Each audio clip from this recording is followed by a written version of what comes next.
जय श्री कृष्ण मित्रों, मारा किचन में आप सबनु हार्दिक स्वागत करूँ छूं। आज आपणे बनावीशुं आलू सेव।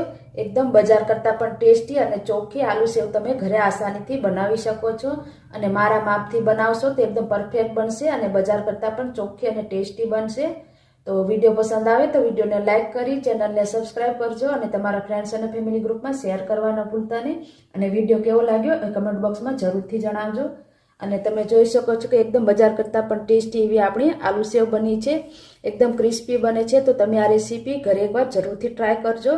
તો ચાલો આલુ સેવ બનાવવાની શરૂઆત કરી દઈએ। આલુ સેવ બનાવવા માટે અહીંયા આપણે એક મોટું વાસણ લઈ લઈશું। અહીંયા મેં 4 નંગ બટેટાને બાફી લીધા છે અને બાફેલા બટેટાને સરસ રીતે 2 કલાક માટે ઠંડા કરી લેવાના છે। એકદમ ગરમ ગરમ બટેટા લેશો તો તમારી આલુ સેવમાં એકદમ ચીકાશ બહુ પકડી લે છે, એટલા માટે બટેટાને ઠંડા કરવા ખૂબ જ જરૂરી છે। તો હવે આ બટેટાને આપણે આ રીતે ઝીણી ખમણીની મદદથી સરસ રીતે ખમણી લેવાના છે, જેથી કરીને આપણે જ્યારે સંચામાં સેવ પાડીએ ત્યારે આલુનો ભાગ ન આવે, વચ્ચે બટેટાનો ભાગ આવશે તો તમારા સંચામાં કાણામાં આડું દેવાઈ જાય છે, એટલા માટે સેવ સરસ નથી પડતી। તો આ રીતે સરસ રીતે ઝીણી ખમણીથી ખમણી લેવાના છે। હવે અહીંયા આપણે આ બટેટાના મિશ્રણમાં 1 કપ બેસન ઉમેરી દઈશું। ઘણા લોકો કહેતા હોય છે કે આલુ સેવ બનાવવા માટે ચોખાનો લોટ જોઈશે, કોર્નફ્લોર જોઈશે, પરંતુ અહીંયા આપણે ખાલી બેસનનો જ ઉપયોગ કરીશું, બીજું કોઈ પણ વસ્તુનો અહીંયા ઉપયોગ નહીં કરીએ। તો અહીંયા આ રીતે આલુ સેવ બનાવવા માટે માત્ર આપણે 1 કપ ચણાનો લોટ લઈ લીધો છે, એને સરસ રીતે મિક્સ કરી દઈશું। ત્યારબાદ જ એમાં આપણે મસાલા ઉમેરીશું, જેથી કરીને આપણે મસાલા ઉમેરવાનો અંદાજો આવે। તો સૌથી પહેલાં આપણે જે બાફેલા બટેટાનું મિશ્રણ કર્યું હતું એમાં આપણે 1 કપ બેસન ઉમેરી દીધો છે। જો જરૂર લાગે તો બાદમાં આપણે 2 થી 3 ચમચી જેટલો લોટ ઉમેરી શકીએ છીએ।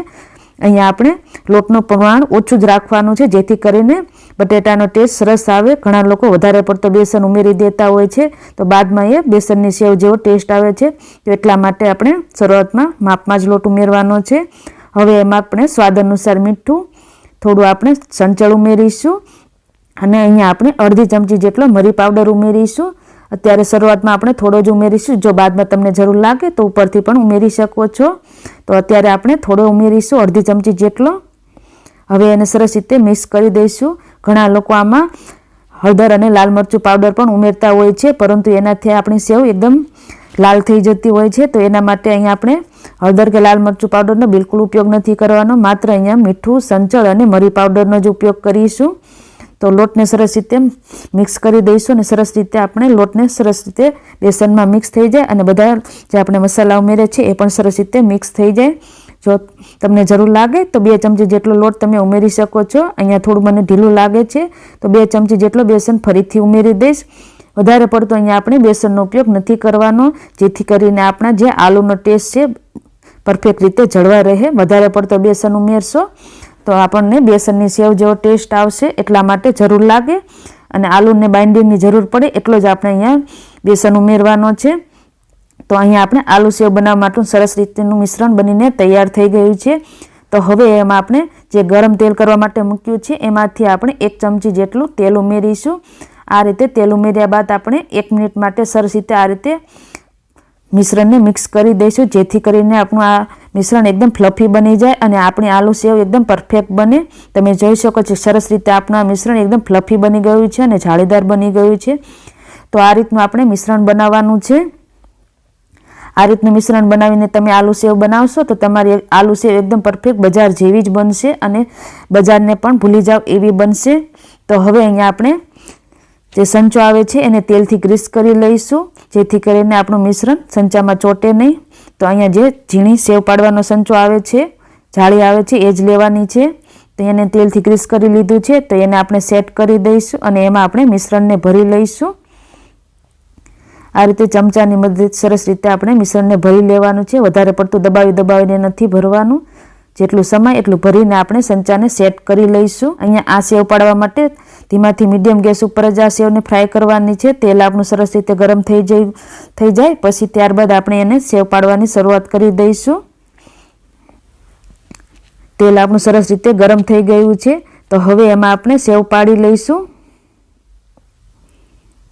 એકદમ ધીમા હાથે બધી બાજુથી સરસ રીતે એક સરખી સેવ બધી બાજુથી ફેલાવી દેવાની છે અને આ સેવને ચડતા બિલકુલ વાર નથી લાગતી, માત્ર 1 થી 1.5 મિનિટમાં સરસ રીતે ચડી જાય છે.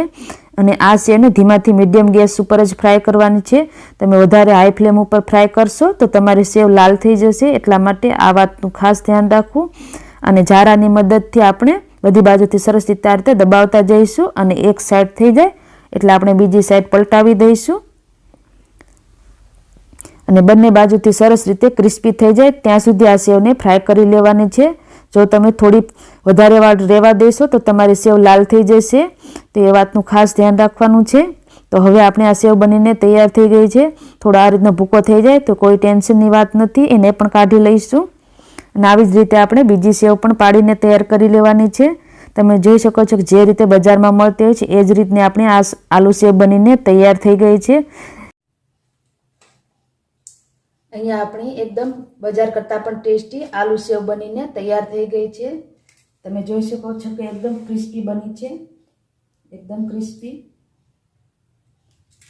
અને એકદમ સરસ બને છે. પહેલી વાર બનાવશો તો પણ એકદમ પરફેક્ટ બનશે અને મારી રીતે બનાવશો તો એકદમ બજાર જેવી જ બનશે.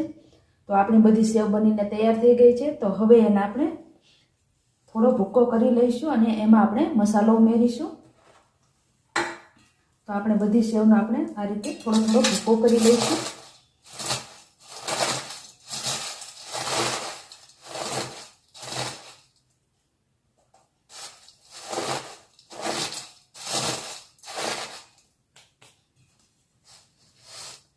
તમે જોઈ શકો છો કે આ રીતનો સરસ ભૂકો થઈ ગયો છે અને એકદમ સરસ ટેસ્ટી આપણી સેવ બની છે. એ બધી જ સેવનો આપણે અહીંયા ભૂકો કરીને તૈયાર કરી લઈશું. હવે આ બધી સેવનો સરસ રીતે ભૂકો કરીને એમાં આપણે ઉપરથી થોડો મરી પાવડર અને ચાટ મસાલો ઉમેરીશું. મરી પાવડર આપણે અંદર પણ ઉમેર્યો છે, જરૂર લાગે તો જ ઉપરથી એડ કરવાનો છે, નહીં તો તમે સ્કીપ કરી શકો છો. અને અહીંયા 1 ચમચી ચાટ મસાલો લઈ લીધો છે, એનાથી આપણે એકદમ બજાર જેવી આલુ સેવનો ટેસ્ટ આવશે. તો આ રીતે ચાટ મસાલો જરૂરથી ઉમેરવો. મરી પાવડર તમને જરૂર લાગે તો જ ઉમેરવાનો છે, બાકી તમારે ખાલી ચાટ મસાલો જ ઉમેરવાનો છે. અને બધી બાજુ સરસ રીતે આપણે સેવને મિક્સ કરી દઈશું. અને તમે જોઈ શકો છો કે એકદમ ક્રિસ્પી આપણી આ આલુ સેવ બની છે. એકદમ દેખાવામાં જેટલી સુંદર લાગે છે એટલી જ ખાવામાં ટેસ્ટી બને છે. તો તમે ઘરે એકવાર આ રીતે જરૂરથી ટ્રાય કરજો. એકદમ બજાર કરતાં પણ ટેસ્ટી બને છે અને ઘરે બનાવેલી હોય એટલે શુદ્ધ તો બને જ છે. તો આ રીતે બાળકોને તમે ચોખ્ખી અને ટેસ્ટી આલુ સેવ ઘરે બનાવીને આપી શકો છો. બહારના નાસ્તા કરતાં ઘરનું બનાવેલું બાળકો માટે ખૂબ જ હેલ્ધી હોય છે. તો તમે આ રીતે જરૂરથી ટ્રાય કરજો. વિડીયો કેવો લાગ્યો એ કમેન્ટ બોક્સમાં જણાવવાનું ભૂલતા નહીં. અને પસંદ આવ્યો હોય તો ચેનલને સબસ્ક્રાઈબ કરજો અને તમારા ફ્રેન્ડ્સ અને ફેમિલી ગ્રુપમાં શેર કરજો. ફરી મળીશું નવા વિડીયો સાથે. ત્યાં સુધી આવજો.